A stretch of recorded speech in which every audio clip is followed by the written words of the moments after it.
This video is sponsored by the Ark Echoes of Arcadia Light RP. Hello and welcome, and in today's video I'm going to be showing you the top 10 most disregarded Ark Tames. So without further ado, let's get straight into it. In at number 10 we have got the Megalosaurus, and although this creature is widely used on maps like Arboration, I find it could definitely be used a lot more, and it does spawn on maps like the islands. Like you can go into caves, like the artifact of the Devourer cave I think has a few, and the artifact of the Massive, or the artifact of the Hunter, I think has a few lying around there. And obviously you can use a Creature Finder Deluxe if that's your thing as well. If you have access to that, it really does help out, especially for you ASA players out there, because it is accessible to everyone. But on normal Ark, if you're a console player, I'm sorry, you won't have access to that.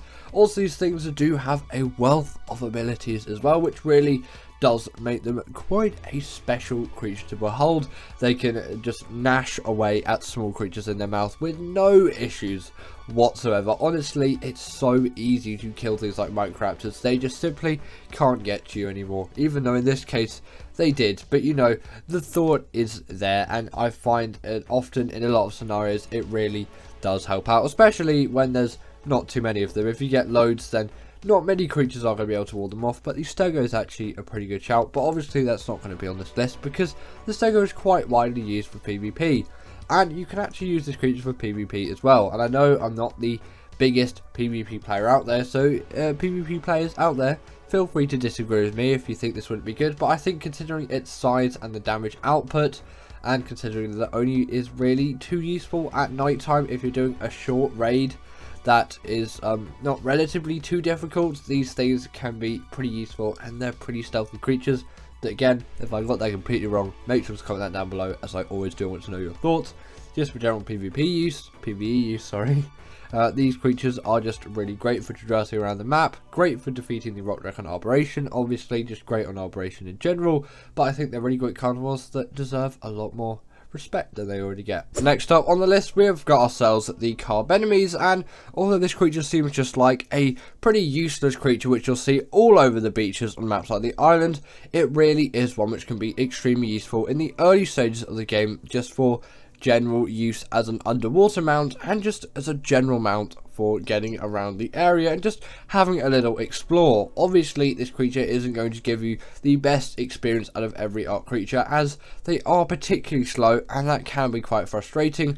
But things like Quetzals are slow as well, and they are later game tames, although they are a little bit outdated, and you do find with creatures like this you really do see their age in some regards. And especially if Wildcard did give these things to TLC, I think it would really boost the amount of players that would be using these things, as they definitely could do with a couple of extra features and abilities to make themselves generally just be better creatures. Maybe they could even get the hydration buff underwater, just something quite simple that would just make these creatures a lot better. But I do find their main use is being your first underwater mount in the game. Yes, their saddle can be a little bit expensive, requiring 10 cementing paste, at least I think it's 10 cementing paste, but they can just be really good in those early stages to get yourself those silica pearls and get yourself some oil. Yes, you can get it from trilobites, but I find if you want to get it in some larger amounts, and also generally just quicker, unless there's just trilobites absolutely everywhere, I find the Carbenemies is just the way to go. They're really useful creatures,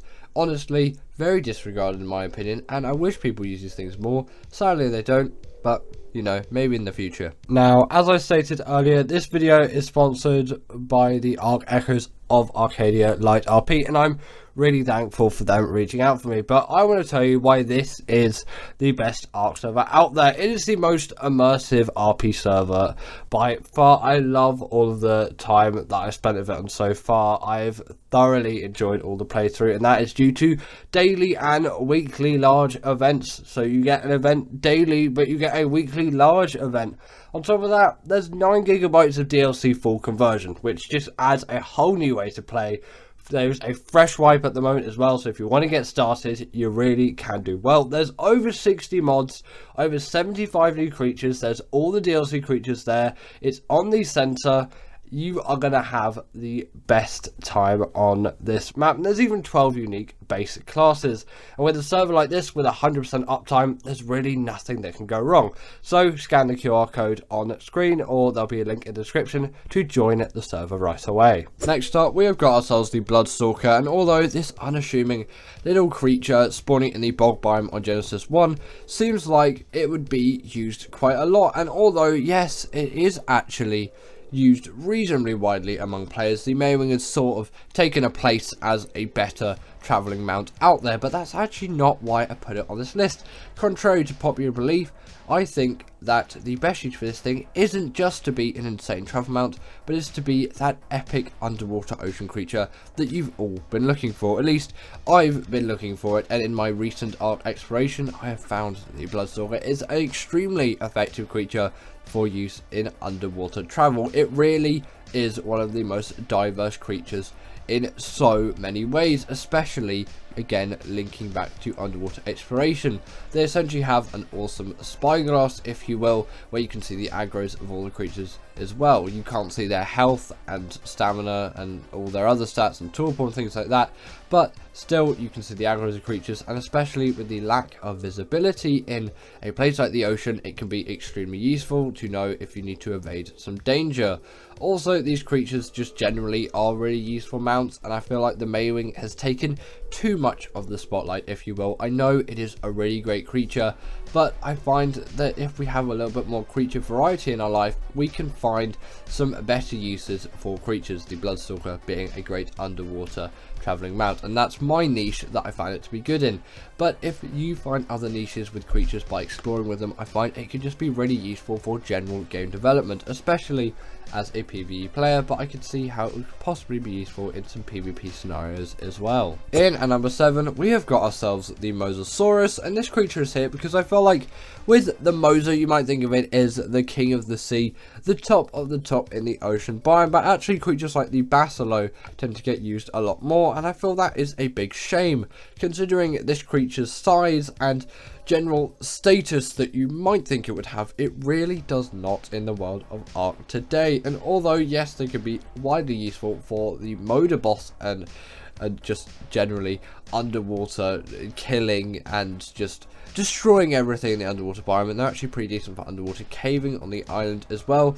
They really do need something more, and this definitely does come into needing a TLC, but I find they're disregarded a little bit more than they need to be, as they are still pretty decent, very useful creatures of today. But Wildcard, I really do urge you to add some more support to this creature, as I do think they need it. They just need that lift to really become some powerful creatures, as they're just other creatures right now which do it a lot better than this thing. Coming up next, we have got ourselves the Velonosaur, and I feel like this humble creature on extinction really does deserve a lot more attention. This thing spawns in the desert dome on the map, and you know, a lot of people did tame it back in the day, and more people did tame Velonosaurs back when Gen 2 came out with the Velonosaurs, and they definitely just show Wildcard does give these things a lot of respect, and I don't think they need really any TLC in any regard, you could say. Although the one improvement could be if you level up the melee damage, their spines, you can call them, they will actually scale with the melee damage, because they don't, only your melee attacks will. But maybe you could say that is a little bit too OP, and I think everyone would be using those if you did do that, but still, these deserve a lot more attention, okay? The Velonosaur is a really nice niche of a creature which you can't really find anywhere else, and you'll find loads of cool uses for it, and I find that is really useful to have. Again, linking back to the Bloodstalker, if you experiment around with loads of creatures in the game, you'll probably find some creatures that you really like using for very specific tasks. And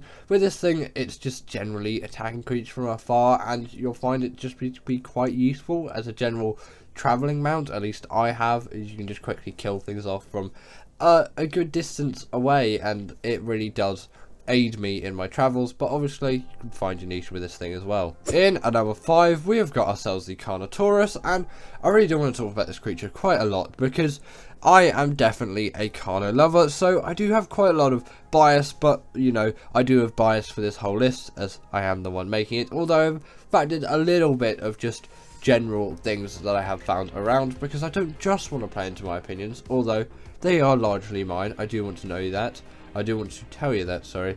And also, as always, comment down below what your thoughts are on this list, and if you don't agree with it, then put your suggestions down, as I do want to know, and I want to take feedback from my community to kind of aid my videos and make these top 10s more applicable to you and me as well, because obviously I still want to have the reasoning behind all of it, and if there's some good reasoning for some good creatures, then I will definitely probably morph my decisions slightly, and I definitely have had a lot of decisions morphed by you, so keep that coming, because it really does help me as a person, and you know, just getting loads of different views, it's just really nice to have. And I have quite a nice position in a sense, because I just have access to views where some other people maybe don't quite as much as me, especially as personalized as I get it.